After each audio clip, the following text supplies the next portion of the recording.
రద్దీగా ఉన్న విమానంలోకి ఒక అందమైన ప్రయాణికురాలు ప్రవేశించి తన సీట్ కోసం వెతకసాగింది. 2 చేతులు లేని ఒక వ్యక్తి ప్రక్కన తన సీట్ ఉండడాన్ని చూసి అతని ప్రక్కన కూర్చోవడానికి సందేహించింది. ఆ అందమైన స్త్రీ ఎయిర్ హోస్టెస్ ను పిలిచి, నేనిక్కడ కూర్చొని సుఖంగా ప్రయాణం చేయలేను, నా సీట్ను మార్చగలరా అని అడిగింది.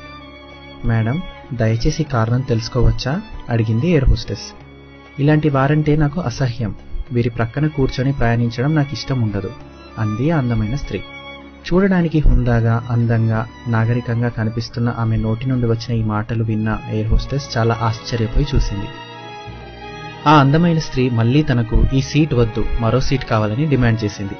కొద్దిసేపు ఓపిక పట్టండి, నేను మీ కోరికను నెరవేర్చే ప్రయత్నం చేస్తాను అని ఎయిర్ హోస్టెస్ ఎక్కడైనా ఖాళీగా సీట్ ఉందేమోనని వెతికింది, కానీ ఎక్కడా దొరకలేదు.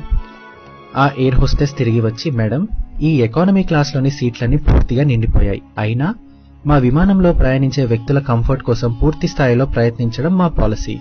కెప్టెన్తో మాట్లాడి వచ్చి చెప్తాను, కాస్త ఓపిక పట్టండి అంటూ కెప్టెన్ దగ్గరికి వెళ్ళింది.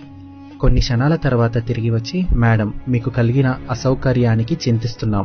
ఈ విమానం మొత్తంలో ఫస్ట్ క్లాస్లోనే ఒకే ఒక సీట్ ఖాళీగా ఉంది.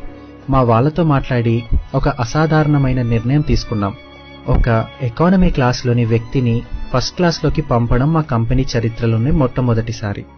ఆ అందమైన స్త్రీ ఆనందంగా ఏదో చెప్పబోయే లోపల ఎయిర్ హోస్టెస్ ఆమె పక్క సీట్లో కూర్చున్న వ్యక్తితో, సార్, దయచేసి ఎకానమీ క్లాస్ నుండి ఫస్ట్ క్లాస్లోకి రాగలరా? ఒక సంస్కారం తెలియని వ్యక్తి ప్రక్కన కూర్చొని ప్రయాణించవలసిన దురదృష్టాన్ని మేము మీకు తప్పించాలనుకుంటున్నాం అంది. ఎయిర్ హోస్టెస్ మాటలు విన్న మిగతా ప్రయాణికులందరూ ఒక్కసారిగా చప్పట్లు చరుస్తూ ఆ నిర్ణయాన్ని స్వాగతించసాగారు. ఆ అందమైన స్త్రీ ముఖం వాడిపోయింది. అప్పుడు ఆ వ్యక్తి లేచి నిల్చొని, నేనొక మాజీ సైనికుడిని. కాశ్మీర్ బార్డర్లో జరిగిన బాంబు బ్లాస్ట్లో నా 2 చేతులు కోల్పోయాను.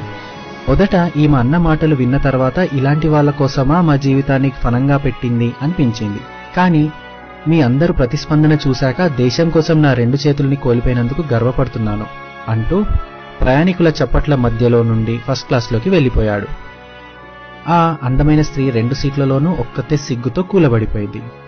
అందం అంటే కంటికి కనిపించే ముఖంలోనో మన వేషధారణలోనో కాదు, ఉన్నతమైన ఆలోచనలు, ఉన్నతమైన భావాలు ఉన్న మంచి మనసులో ఉంటుంది.